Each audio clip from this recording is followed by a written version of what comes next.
समुद्र के बीचों बीच एक हेलीकॉप्टर और 3 मोटरबोट्स तेजी से एक क्रैश साइट की ओर बढ़ रही होती हैं। पता चलता है कि एक NASA का कैप्सूल दुर्घटनाग्रस्त हो गया है और उसमें सवार एस्ट्रोनॉट सैम को बचाना है। रेस्क्यू टीम उसे बाहर निकालती है, एक बोट पर रखती है और तुरंत अस्पताल की ओर रवाना हो जाती है। कुछ समय बाद सैम होश में आती है, लेकिन उसे बहुत जोर के चक्कर आ रहे होते हैं। जब वो कमरे के चारों ओर नजर डालती है तो उसकी आंखें फैल जाती हैं। एक पेन हवा में तैर रहा होता है, वो उसे छूने ही वाली होती है कि तभी कुछ डॉक्टर कमरे में आ जाते हैं। पल भर में पेन वापस ट्रे पर गिर जाता है। सैम हैरान रह जाती है और तभी अचानक उसे उल्टी हो जाती है। डॉक्टर उसे शांत करते हैं और कहते हैं कि ये सब नॉर्मल रिएक्शन है। डॉक्टर सैम से कुछ मेंटल हेल्थ से जुड़े सवाल पूछते हैं। जब सैम उन्हें पेन के बारे में बताती है तो डॉक्टर मुस्कुराकर कहते हैं कि एंटी ग्रेविटी जैसी हेलुसिनेशन भी आम होती है जब कोई अंतरिक्ष मिशन से लौटता है। उसका हाथ सूजा हुआ था लेकिन टूटा नहीं था, शायद लैंडिंग के दौरान चोट लगी हो।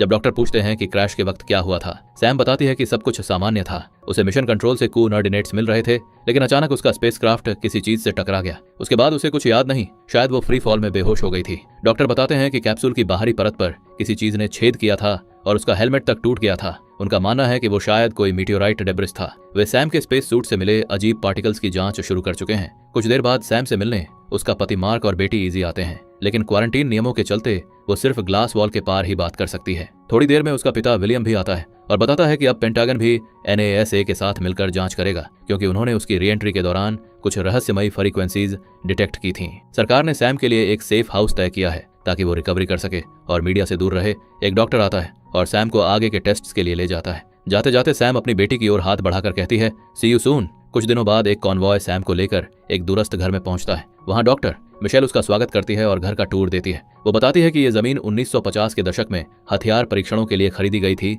लेकिन अब इसे डिप्लोमेटिक रिकवरी प्रोग्राम्स के लिए इस्तेमाल किया जाता है। बाहर एक टेलीस्कोप भी रखा गया था ताकि सैम को स्पेस की याद बनी रहे, लेकिन जैसे ही सैम उस टेलीस्कोप से देखने लगती है, उसके कानों में तेज दर्दनाक आवाज गूंजती है और उसके दिमाग में अजीब विजन उभरने लगते हैं। कुछ अनजान चेहरे, चमकती रोशनी और यादों के टुकड़े। मिशेल उसे संभालती है और कहती है कि ये सब सामान्य है। मिशेल उसे बताती है कि आने वाले कुछ दिनों में उसे लक्षण महसूस हो सकते हैं, जैसे नाक से खून आना या भ्रम, हेलुसिनेशन। अगर वो फिर से मिशन पर लौटना चाहती है तो उसे सिर्फ रिकवरी पर फोकस करना होगा, क्योंकि 2 महीने बाद उसका असेसमेंट टेस्ट है। डॉक्टर हर सुबह उसके नियमित चेकअप के लिए आएंगे। टीम के जाने के बाद सैम को भयंकर सिर दर्द होता है। वो अपना टेम्परेचर चेक करती है, बुखार नहीं था। जब वो अपने हाथ की पट्टी हटाती है तो देखती है कि नील और सूजन पहले से ज्यादा बढ़ चुके हैं। वो कुछ चीजें पैक कर रही होती है कि अचानक उसकी नाक से खून टपकने लगता है। वो किचन में कपड़ा लेने जाती है, तभी उसकी बेस्ट फ्रेंड वेल का वीडियो कॉल आता है। बात करते करते सैम एकदम जम जाती है। उसकी निगाहें बैकयार्ड की ओर टिकी रहती हैं। वेल उसे पुकारती रहती है। तब सैम होश में आती है और कहती है, मुझे लगा मैंने कुछ देखा। जब वो दूसरे कमरे में जाती है तो उसे साए, शैडोज के बीच कुछ हिलता हुआ दिखाई देता है। वेल उसे सलाह देती है कि वो अपने सिम्टम्स को डॉक्टरों से छिपाए ताकि वो जल्द से जल्द स्पेस मिशन पर लौट सके। कॉल खत्म होते ही लाइट्स फ्लिकर करने लगती हैं और एक भयंकर आवाज गूंजती है। सैम जांच करने जाती है। फर्श पर मिट्टी और बारिश का पानी फैला होता है। एक कुर्सी उलटी पड़ी होती है और बैकयार्ड का दरवाजा खुला होता है। वो टेलीस्कोप लेकर बाहर जाती है और जंगल की ओर देखती है। उसे साए के बीच कुछ हलचल दिखती है, पर एक पल में वो गायब हो जाता है। सैम टॉर्च लेकर जंगल में जाती है और एक पत्थर उस जगह फेंकती है जहां उसने कुछ हिलता देखा था। उसे पता नहीं होता कि वो चीज अब घर की छत पर है। तभी उसके कानों में वही तीखी चीख जैसी आवाज गूंजती है और फिर उसके दिमाग में तेज विजन दौड़ने लगते हैं। अगली सुबह सैम जागती है और देखती है कि उसके हाथ पर अब पट्टी नहीं है। ब्रूज अब उसके पूरे हाथ तक फैल चुका था। वो नाश्ता बना रही होती है कि तभी एक अंडा हवा में तैरने लगता है। वो घबरा कर उसे पोक करती है। अंडा हिलता है पर नीचे नहीं गिरता। जब वो हाथ छोड़ देती है तब भी अंडा हवा में लटका रहता है। उसी समय मेडिकल टीम घर पहुंच जाती है और अंडा नीचे गिरकर टूट जाता है। सुबह भर उसके ऊपर कई टेस्ट किए जाते हैं। एक्सरसाइज करते वक्त उसके पैर में दर्द होता है, लेकिन वो कहती है बस क्रैम्प है। टेस्ट्स के बाद वो थक कर काउच पर गिर जाती है। मिशेल उसे आइस पैक देती है और कहती है, माफ करना, आज के टेस्ट्स जरा टफ थे, लेकिन तुम्हारा डेटा हमारे स्पेस प्रोग्राम के लिए बेहद कीमती है। मिशेल पूछती है, कोई और लक्षण? सैम झूठ बोलती है, नहीं सब ठीक है। टीम के चले जाने के बाद सैम मार्क को कॉल करती है और कहती है कि वो रिकवरी के बाद फैमिली ट्रिप पर जाना चाहती है। मार्क मना करता है, ये अच्छा आइडिया नहीं है। अगर हम डिवोर्स ले रहे हैं तो इजी को ये सब नहीं देखना चाहिए। सैम आहत होती है और कहती है, हम अभी भी सब समझने की कोशिश कर रहे हैं। मार्क कहता है, हमने तुम्हें लगभग खो दिया था। तुम्हारी ट्रेनिंग, तुम्हारे मिशन, ये सब बहुत भारी था और मुझे पता है तुम जल्द ही अगला मिशन लेने वाली हो। सैम भावुक होकर कहती है, तुम दोनों मेरे लिए बहुत मायने रखते हो। मैं चाहती हूँ कि इजी के पास वो परिवार हो जो मेरे पास कभी नहीं था।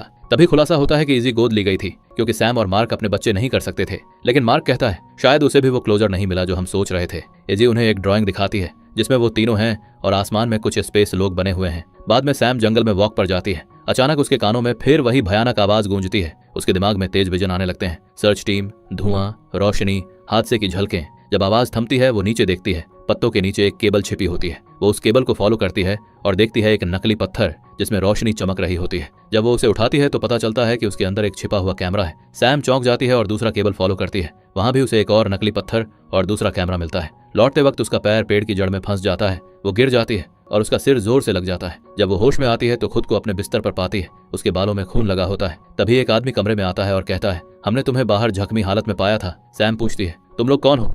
तब पता चलता है कि वो विलियम है। वो कहता है, जब मैं यहाँ आया और घर खाली देखा तो मैंने सर्च टीम को बुलाया। तुम्हें आराम करना चाहिए था। सैम गुस्से में पूछती है, ये कैमरे क्या हैं? विलियम जवाब देता है, मैंने NASA को इस घर की सारी बातें नहीं बताई क्योंकि मुझे नहीं लगा था कि तुम इतनी गहराई तक जाओगी। वो उसे नीचे ले जाता है। फर्नीचर के पीछे छिपा हुआ एक गुप्त दरवाजा खोलता है और कहता है, ये एक सेफ हाउस है। वो दोनों सीढ़ियों से नीचे उतरते हैं जहाँ एक बड़ा भूमिगत क्षेत्र होता है, कई कमरे, रहने की जगह और एक सेंट्रल सिस्टम जो अपने पावर सोर्स से चलता है। विलियम कंप्यूटर ऑन करता है और बताता है कि घर के चारों ओर दर्जनों सिक्योरिटी कैमरे लगे हुए हैं। किसी भी इमरजेंसी में ये बिल्डिंग अपने आप लॉकडाउन मोड में चली जाती है। 3 परतों वाले हार्ड मटेरियल से सुरक्षित एक डिफेंस सिस्टम भी है। लेकिन विलियम मुस्कुराकर कहता है, शायद तुम्हें उसकी जरूरत कभी नहीं पड़ेगी। विलियम के जाने के बाद स्क्रीन ग्लिच करने लगती है। सैम अपने हाथ की ओर देखती है। अब उसका नील पूरे हाथ तक फैल चुका है। वो उसकी फोटो लेकर वेल को भेजती है। वेल जवाब देती है, बस आइस लगाओ, सब ठीक हो जाएगा। शाम को सैम जकूजी में रिलैक्स कर रही होती है। हवा तेज चल रही होती है, लेकिन अचानक हवा थम जाती है। जंगल की तरफ से एक अजीब आवाज आने लगती है। फिर अगले ही पल हवा फिर से चलने लगती है। डर के मारे सैम घर के अंदर भागती है।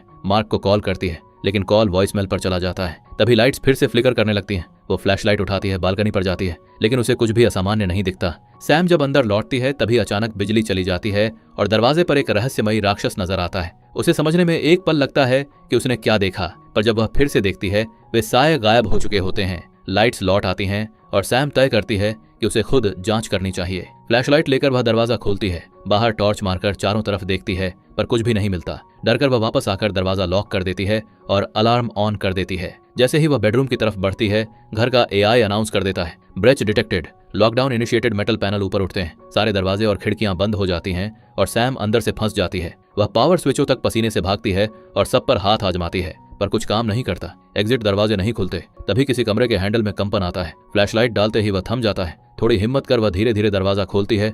बाहर भी कुछ नहीं। फिर लाइट्स फिर से झिलमिलाती हैं। खिड़की के पास रखा पौधा हिलता है और फ्लैशलाइट गिर जाती है। उठाकर ऊपर देखने पर शीशे पर एक डरावना हाथ छूता हुआ दिखाई देता है। सैम दहशत से चीख कर नीचे भागती है। सीक्रेट एंट्रेंस खोलती है और बंकर तक दौड़कर पहुंचती है, जहां सिक्योरिटी कैमरे लगे थे। शुरू में स्क्रीन पर कुछ नहीं आता, पर आखिरकार सही स्विच मिलकर कैमरे चालू हो जाते हैं। मॉनिटर पर वही प्राणी घास पर झुका हुआ मिलता है, पर जैसे ही लाइट झिलमिलाती है वह गायब हो जाता है। तभी फोन बजता है और सैम की आंख खुलती है। वो कंप्यूटर डेस्क पर सो गई थी। ऊपर भागकर वह पाती है कि विलियम अपनी टीम के साथ आया हुआ है। सैम बताती है कि जनरेटर में ब्लैकआउट हुआ। विलियम कहता है कि उन्होंने भी ब्लैकआउट डिटेक्ट किए हैं और अपनी टीम भेज दी है। सैम आग्रह करती है कि घर में कोई घुस आया था। विलियम सिक्योरिटी फुटेज चेक करवाने का वादा करता है। सैम को अपने पैर में चुभन महसूस होती है। जूता उतारकर वह देखती है कि पंजे से खून बह रहा है। बाथरूम में मोजा उतारकर जख्म धोती है, पर घाव पैर तक फैल चुका है। जब वह घाव छूती है तो एक तेज चीख निकलती है और नाखून अपने आप अलग हो जाता है। वह बैंडेज लगाकर ब्रूज वाली बांह पर बर्फ रखती है। फिर लाइट्स फिर से झिलमिलाने लगती हैं और वह टेबल खींचकर बैक डोर के सामने रख देती है। वह बंकर की सीढ़ियां चढ़ते हुए अचानक पीठ में भयंकर दर्द का शिकार होकर सीढ़ियों से लुढ़क जाती है। दर्द से कराहते हुए वह देखती है कि उसकी पीठ पर जेल जैसा पारदर्शी पदार्थ चिपका हुआ है। फोन भी टूट चुका है। ऊपर कदमों की आवाजें गूंजने लगती हैं। सैम कंप्यूटर रूम की ओर भागती है और कैमरे ऑन कर देती है। स्क्रीन पर कुछ नहीं दिखता,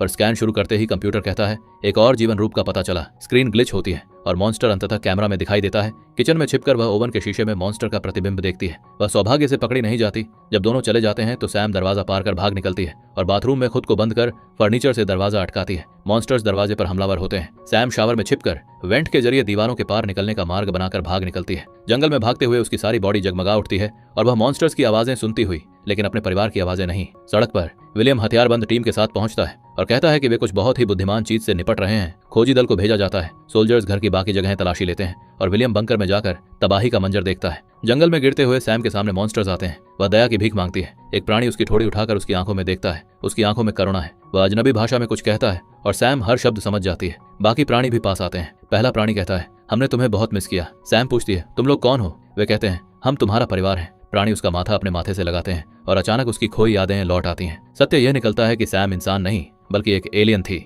उसकी फैमिली का स्पेसशिप सालों पहले पृथ्वी पर क्रैश हुआ था। विलियम और उसकी टीम ने उन एलियंस को पकड़ने की कोशिश की और भीड़-भाड़ में सैम अलग हो गई। खुद को बचाने के लिए उसने कैमोफ्लेज डिवाइस इस्तेमाल किया और इंसान जैसी दिखने लगी। विलियम ने उसे पाकर बेटी की तरह पाल लिया। समय के साथ कैमोफ्लेज का असर कम होने लगा और उसकी असली फैमिली उसे तलाशने निकली और वही ऊर्जा जो कैप्सूल से टकराई वे थे जो उसे वापस बुलाने आए थे। इसी समय मार्क और इजी घटनास्थल पर आते हैं। वे पाते हैं कि सैम एलियंस से घिरी है। उसकी देह हल्की नीली रोशनी से चमक रही है। इजी भयभीत होती है, पर सैम कहती है, डर मत, मैं तुम्हें कोई नुकसान नहीं पहुंचाऊंगी। तभी विलियम हथियार उठाए आता है और चिल्लाता है, मुझे हमेशा से पता था कि तुम क्या हो। असलियत यह है कि विलियम ने सैम को अंतरिक्ष यात्री बनने के लिए प्रेरित किया था। जानबूझकर उसने उसे उसी मिशन पर भेजा ताकि एलियंस को इस जगह पर आकर्षित किया जा सके। अब वह चाहता है कि इन्हें सरकार की संपत्ति बनाकर रोका जाए। जब विलियम बंदूक निकालता है, मार्क बीच में कूदकर उसे पकड़ लेता है। उसी समय सैम का कैमोफ्लाज पूरी तरह टूट जाता है और वह अपनी असली चमकती एलियन शक्ल में प्रकट होती है। आसमान में एक तेज रोशनी फूटती है। एलियंस की स्पेसशिप अपने इंजनों को भरकर उठती है और एक क्षण में आकाश में विलीन हो जाती है। पीछे उजली धार छोड़ते हुए सोल्जर्स और वैज्ञानिक बस देखते रह जाते हैं। जो होना था हो चुका होता है।